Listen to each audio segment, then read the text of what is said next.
It's time once again for the Maple Grove City Report. I'm Dave Kaiser from Northwest Community Television. Thanks for joining us in the next half hour, or maybe a little less, depending on our amount of information after a very short council meeting.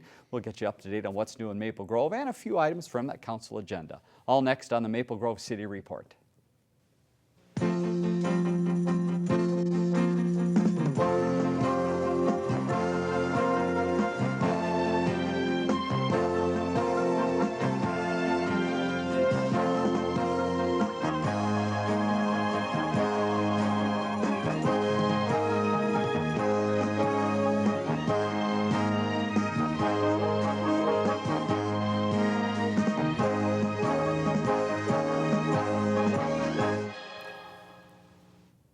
And thanks for joining us on the Maple Grove City Report. And as you see, not Al Madsen today, Ken Ashfeld filling in. Welcome again, Ken. Well, thank you for your invite, Dave. Thanks for coming over. He's got some information later on the program in his area, Public Works and Engineering, to talk about. But first, we've got one item from the council agenda. It was about a 6-minute meeting, I understand, on March 17th. And the one item is what? Well, actually, there's a few items. Okay, we'll take a couple. Most of them are on consent, but actually, they established a special council meeting for April 7th at 6 o'clock so that they can go over a number of the development trends throughout the city in light of the new Trunk Highway 610 project coming through, and a number of requests that's been made to the city as far as interest in those areas. That's a very good sign. So, and then they also took action on amending some agreements with the Silvercrest development. Actually, it's called Silver Creek on Main. And that project has been talked about now for a couple years, and viewers may see the sign out at that location of Main Street and Weaver Lake Road, which would be an assisted living housing complex. Right. And it's a very nice development, and it just took some action on the council to make way for that project. All right. And hopefully, if all the financing is in place for the developer, that project can move forward this year. Excellent. Otherwise, they just took a couple quick actions to approve a road project in and around the gravel mining area that will assist with circulating traffic that moves through the area. And then also an action on Trunk Highway 610 to set in motion some of the funding through our municipal state aid system. Excellent. We'll come back a little later and visit a little bit about 610, but there you go, a 6-minute council meeting in 3 minutes. How about that for you today? There we go. Let's move ahead to your other sheet. We've got a number of things to tell you about that are happening in the city of Maple Grove. The first is, it seems a little out of season, Ken, but we're going to be talking about Farmers Market. They are gearing up already. Tell us what's up. Well, Thursday tomorrow is the first day of spring. So coming up on May 8th will be the Farmers Market Spring Preview event. And that's at the community center. That runs from 3 to 7 o'clock, 3 in the afternoon to 7 in the evening. Right. And it's basically a sneak preview of what shoppers can expect this coming season. Okay. And at that particular time, there'll be 25 vendors. So you can do some shopping already. You can do some shopping. Inside or outside? This will be inside. Okay. And there'll be prizes and some other things going on as well. Fantastic. So, and again, as always, if you want to go to the city's website, maplegrovemn.gov, you can find out all about that event and other things coming up. Many that we're going to be talking about, including the next one, the Mayor's Prayer Breakfast, is coming up in early May. Correct, and that's the 1st of May, a Thursday as well. Farmers Market is a Thursday, in case you missed the date. That occurs out at the Rush Creek Golf Course and within the clubhouse, obviously. And that begins at 7:15 in the a.m. And there will be a keynote speaker, yet to be determined. Okay. But there's other things that are going on, just a lot of camaraderie and breakfast, of course. And for any viewers, residents that wish to partake in that, they should call Carol Morris at City Hall, 763-494-6002. And they should do that by April 17th. If Okay. they want to reserve a spot. Excellent. And the cost is $21 per person. Or if they want to reserve a table for 10, it's $250. Fantastic. All right. Great event in the city of Maple Grove. And again, give Carol a call if you're interested in attending that. Ken and I are trying to get in to be the keynote speaker, but for some reason, I don't think we're going to make the cut this year. Maybe you. Maybe down the road, we'll see if we can get in there. City of Maple Grove has received some nice recognition, and one of the businesses some nice recognition. Tell us about the hospital. They are up there in the top ranks. Yes, the hospital was rated within the 100 top hospitals in the country, and they've been recognized for the service they provide, low mortality rates and low patient complications. Also on their economic efficiency in running a hospital. So it's a nice honor to receive for a fairly new hospital. Right. So 5 years maybe. Congratulations to the folks over at the Maple Grove Hospital.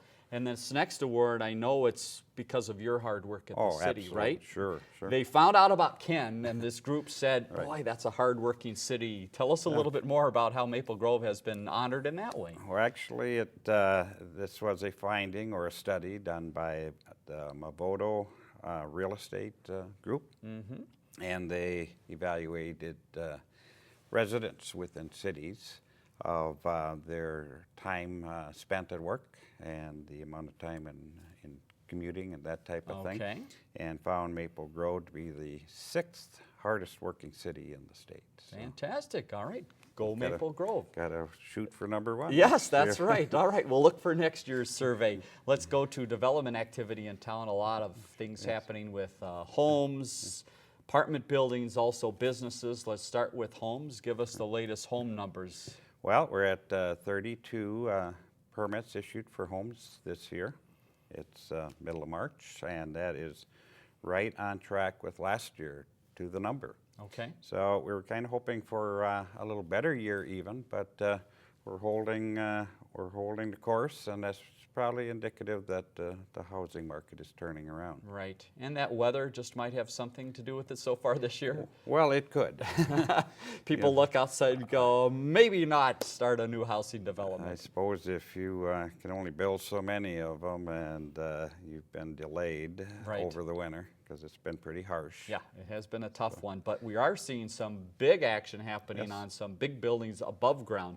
Tell us about the apartment complexes that are moving along. Well, there's 2 of them that are under construction just on the west side of Hemlock Lane for viewers and residents that may travel along that route. And they've seen those projects go on, well, since last year. The largest of them being the Sky's apartments, Sky at Arbor Lakes, I should say. That's the one that had the big concrete parking ramp. Right. It looked like a big concrete box. Yeah. Now it looks like apartments. Now it's starting to come together and look like a residential building versus a bomb shelter type thing. So, and then right next door to is the Pierre Botanu apartments, and that project is really moving along quite well, and that's just immediately to the south of the Sky at Arbor Lakes. Okay, and you mentioned earlier the senior complex is going to be coming, so we should look for that this spring, summer? What's the timing there? Well, we're certainly hopeful that that the financing will be in place for that project. Okay. It's a large project that would be built over a series of stages, but it's a very nice project as well, and we're looking forward to that. Are there any others in the hopper, or is this a trend that the city's seeing, that some of these multifamily apartment type units are now, after a little bit of a slowdown of that type of building, now it's coming back a little bit? Apartments in general is a hot marketplace right now. And I suspect that that'll cool off over time as the numbers become saturated. Right. There's nothing specifically in the hopper for additional multi-housing like that. Okay. So. And certainly these 2 complexes, the Botano and the Sky, coming around that new Central Park area. Where does that sit right now, and is that something that we'll start seeing some action happen after these facilities are built, or what's the timing on that? The mayor and council is, together with the park board, has been working hard on kicking off that Central Park project. It's a large area. There's about a 25-acre open water pond, and then about 20 acres that are upland around that pond. Okay. That would accommodate that Central Park, and some neat features that would be a clear amenity for the city. Plans and specifications are being prepared for that project as we speak. Okay. And it is hoped that construction will begin first thing in the spring. Let's see, I said spring starts tomorrow. I guess it won't be first thing in the spring. Late spring. Okay.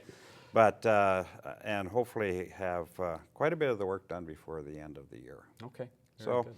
residents can expect some of those activities out there, and it'll be a fine jewel of a park Right, when it's fully completed. So for all residents of Maple Grove, certainly an opportunity to drive to that area of town and enjoy it when it's done. But I would think these two facilities are probably doing a little marketing, saying, look what's coming next door to us. Yes. Certainly would be a good thing in their hat.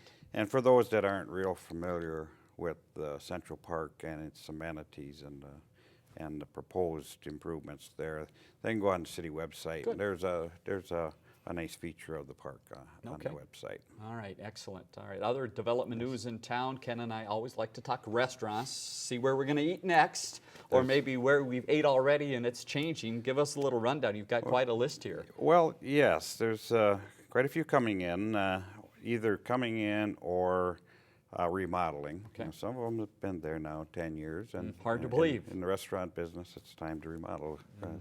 But the remodels are, I mentioned the Rush Creek Golf Course. They remodeled their restaurant facility. Okay. So those that go out to the Prayers Breakfast may want to check that out. Sure. Chuck E. Cheese remodeled their area. And then a few new ones. One that's just going through the process right now. It's being reviewed by the Planning Commission, and that's Freddy's Steak Burgers and Frozen Custard. And that's proposed out in the Fountain shopping area. And that would be a freestanding facility, kind of towards Costco's in that area. Okay, sure.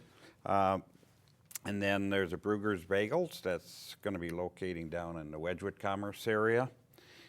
Jersey Mike's, which I understand is a sub shop, is going in the Dunkirk area where the old Target was. And then Von Foss, if I can pronounce that correctly, is going into the shops, and that's an oils and spice type facility. And then Punch Pizza also by the shops, and Punch Pizza and Von Foss was before the city council for liquor license, not this past meeting, but the meeting before. Okay. All right, very good. Well, get those on your schedule and start heading around town and be looking for those opening up soon. And after we eat all that food, Ken, maybe a good idea to work it off a little bit, and the city is still working ahead on something to do that, and this is at the Maple Grove Junior High. Give us a little background on that project, why it's needed and where it's headed. The city council has been working for about the past year with other organizations, the basketball organizations and the school district. It's been identified that there's been a shortage of courts to accommodate all the needs of the community. So there are going to be 3 courts created, additional courts created at the junior high. And there's a collaboration between the Basketball Association and the school district to then manage that facility, maintain it, and operate it. So it should be a win-win for all. And not everybody got what they wanted, but I think it's a good compromise. Great. I was just at that school the other night, and as I walked in and out in the evening, people were in the gyms the whole time, so it certainly is a used facility. Couple other business items around town. One business, one school. Upshur Smith, for people that drive along 494, it's really coming up out of the ground. Yes, Upshur Smith is really moving along. That's just south of East Fish Lake Road, north of Bass Lake Road, and if you're stuck in traffic on 494, You get a good look. you have time to get a good look at it. And hopefully some improvements along that road will remove traffic. All So right. it's more of a sneak peek. Yes, very good. But that is moving along. And Then out west a little bit. how much bigger of their facility is that? Do you know in the Upshur Smith? What additional size is that? I can't tell you the exact square footage, but I think it's about another 2/3 expansion Okay. of what they had there. And there's still a potential for another expansion in the future, from what I understand. Fantastic. At least they're thinking about it or talking about it. That is good news. The medical industry is booming, and quite frankly, we are receiving inquiries and proposals for additional medical office type buildings throughout the city, actually. Excellent. Great news. We will keep you up to date on that. And we've got a new school that has broken ground, I believe, and they're underway at their site. Yes, it's a new building and facility out. It's called Ave Maria, and it's a K through 8 school, private school, located at Jewel Lane and Bass Lake Road, just in the southwest quadrant there, which is west of Nottingham and east of Lawndale. And timing on that, are they going to be ready by this fall, or is that a little aggressive? They would like to be ready Okay. by this fall. They have a shell out of the ground, so they're moving along pretty good. Right now, they're operating out of a church that's at West Fish Lake Road and Bass Lake Road, and Okay. and they've been looking at this site for a very, very long time, and finally putting up some bricks and mortar. Fantastic. All right, so there's a little development update of what's happening around town. And again, while we have Ken here, each time when he fills in for Al, we like to pick his brain a little bit about transportation things. And let's move maybe from now throughout the spring and into the summer. So let's start now, and the number one thing I bet you're worried about is potholes. Potholes. Tell us about potholes now. And we were talking a little bit before we started taping about the technology of filling potholes, and there's different types of things you can use to do it. And tell us a little bit about that and how you decide that and what does work the best. Well, potholes have got somewhat of a notorious term, and anybody who's been watching the news this spring has heard they're full of potholes. Filling. And when we get the first evidence of potholes, it's usually very early in the spring. So we're kind of stuck in a catch-22 in that they need attention, yet the material that is processed to fill a pothole is not available. Right. So essentially we end up using what we call a cold mix material to just get us through for a while. And that basically fills in the hole, right? Fills in the hole. As you drive over it, it breaks up Right. almost immediately or And within a week or two. Right, and particularly when you get these freeze-thaw items going on, and the snow we had just as of late, and the moisture works its way through, it doesn't last real long. So essentially we wait until you get a hot mix material, and then we evaluate which the plants have just opened up now. Okay, So we so are they getting are some of open. them. Okay, good. Then we have to evaluate, well, what is the most cost-effective way of fixing this road? And if there's sporadic potholes, we will do a fix that we intend to last for quite some time.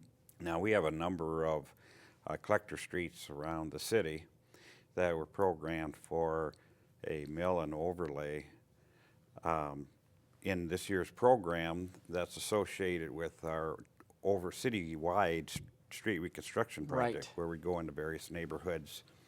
So, as luck would have it, and as you would expect, those are the roads that are most susceptible to potholes. And some of those have gotten to the point we're going to have to put some work into them over the next couple of months until we can get the appropriate machinery out there to Okay, sure. we mill off the top layer of the road, and then put on a new overlay and hopefully get another 15, 20 years out of it. Right. But so it's unfortunate that this year was as difficult it was on those roads. So we're going to expend some efforts on them to carry them along for about 2 months. Okay. And then do it the right way. Now, is there a term that's painting, or what is painting a pothole? Actually, it was I use the term spray patching. Spray patch. Okay, tell them what's a spray patch. Well, a spray patch, it's equipment that is intended to, instead of shovel in the material, it actually blends an oil mixture with an aggregate mixture, and it blows it in, hence the term spray, and it blows it into the hole, and it adheres to the hole. The only thing being is we need some warmer temperatures in order for that equipment to work. Okay. And we can always put the product in, but the equipment doesn't really work well in temperatures below 50 degrees. Okay. And we have yet to see that. Okay. And obviously for residents that drive around town, if you drive on the city collector streets, again, those are streets that you take care of. But if they're driving on some of the county roads or on the freeway, it's a different ballgame, right? That's correct. The city has a hierarchy of roadways. Obviously, the freeways are managed by the state. And then Hennepin County has numerous roads throughout the city, such as Bass Lake Road, Weaver Lake Road, County Road 30, Elm Creek Boulevard. Most of those major roads, the city has collaborated with Hennepin County to build them, and then Hennepin County takes over the maintenance on them. So And they have their own staff for that, and they understand what their responsibilities are and what our responsibilities are. And that goes to snow plowing as well. Okay. Yep. Let's move ahead then a little bit later into spring and into summer. You mentioned street reconstruction. Tell us a little bit about some of the areas that you're looking at. As I understand it, it's some neighborhoods and again, some maybe collector streets or bigger streets. Yes, we have about 2 or 3 neighborhoods throughout the city that we're going to be looking at redoing their local street. And when I say a local residential street, that's the ones where their driveways actually come to, direct access to the home. We have a public hearing scheduled for April 7th to hear our residents, because we had planned this out a number of years in advance. So they know it's coming, and they know that we're going to have a public hearing, so they can voice their concerns to the council, number one. But number two, as importantly, let us know if there's any particular concerns that they may have within their neighborhood. Drainage issues, that type of thing. Okay. And then we bring the neighborhood up to ADA standards, which is the handicap standard. Sure. Okay. With that project, we also let this milling and overlay of certain collector streets. So, Any particular ones that we should keep our eye out for this summer? Nottingham Parkway between Dunkirk and Bass Lake Road is on our radar. Okay. There's a stretch, there's a couple small stretches within our commercial districts. And then there's a small stretch of Weaver Lake Road out towards Dunkirk, where you come over the hill and you come down towards Dunkirk.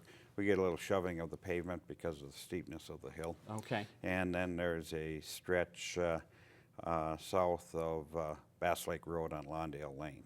Okay. And let's continue down that road. I understand, is it Lawndale is one that's going to be worked on a little bit further down, even towards Wayzata High School? Correct. Okay. Tell us about that project.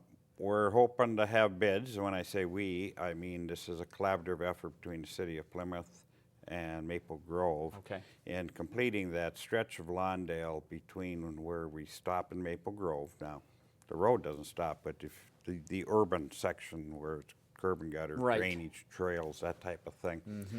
That's in the vicinity of Fieldstone Boulevard. Okay. So we'll be picking up there, and there's some really bad soils in there, so we'll need to do some surcharging, and that'll take a little longer for that piece in Maple Grove. But then the project hits County Road 47. Anybody who's driven that area knows the site distance issues, so we're hoping to fix those. Okay. And then continuing south along a major wetland and connecting up with Peony Lane down by the Wayzata High School.